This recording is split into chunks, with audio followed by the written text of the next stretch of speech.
Playa de Calatagan, Batangas. At ito, sinusubukan na namin ni Gino yung kanilang beginner's kite na tinatawag. Medyo mahirap siya considering ang liit nito, di ba, Gino? Oo, ayan. Kanina challenge mo! See, ang hirap sabi sa inyo. But anyway, Gino, pwede bang mag-take over ka muna? Ayan. Okay. At syempre kasama rin natin mga kapuso, si Sir MG Ebro. Siyang magbibigay sa atin ng mga pointers kung paano nga ba ginagawa ito. Good morning, sir. Morning. Okay, now pwede ba natin lapitan na itong talagang actual kite na ginagamit nila? This one is the, what you call the kite po, no? The Yes, kite. that's right. Okay.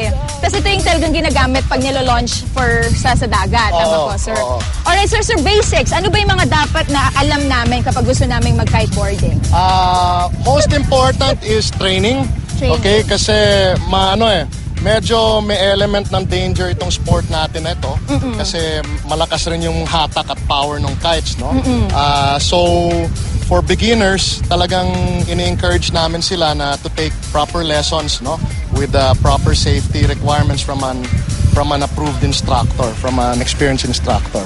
Okay, so una nga dapat matutunan yung ginawa ko kanina, yung pag-maneuver ng kite. Okay. Sinisimulan muna natin yung training sa paggamit ng trainer kite, yung maliit na nakita nyo nililipad nyo kanina.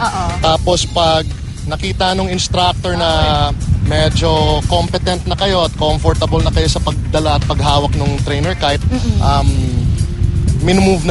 umuurong na tayo dito sa actual kite, no, yung actual water kite kumbaga. At ito yung ginagamit natin talaga sa laot, sa dagat.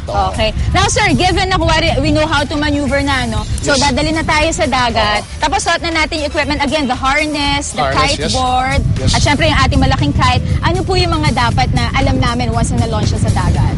Well, okay, What's the proper starting position ba? Dapat ba nakatayo? Hindi naman. May several ways naman kung paano mag-water start. Pero yung pinaka-basic is yung nakaupo ka. Nakaupo ka lang sa dagat, medyo mga waist high, nakaupo ka, tapos sinusuot lang yung board. Tapos pag suot ng board, i-engage na natin yung power ng kite para maka-water launch tayo. So yun yung tamang position kapag nagsisimula. Oo. Alam mo sir, dati kasi sinubukan ko to. Ang nangyari sa akin, parang nag-lean forward ako, sumadsad ako sa tubig. So bakit ba nangyayari yun? Okay, very common beginners, very common na nangyayari yan sa mga beginners kasi ang nangyayari usually is napapalakas yung hatak nila sa kite. Sa kite. Oo, so hindi sila sanay sa lakas o sa lakas ng hatak ng kite.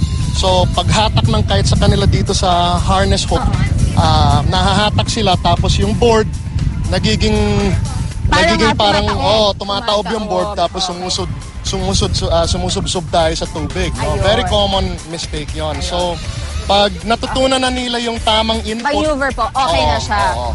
Okay, nagiging mas madali na. Thank you so much, Sir MG, ha. Ano yung mga kapuso, mamaya makikita nyo na yung actual na pagka-kiteboarding namin ni Gino, kaya abangan nyo yan. Balik muna tayo sa studio. Tama ba yung paano ba? Pag ganyan? Pag ganito?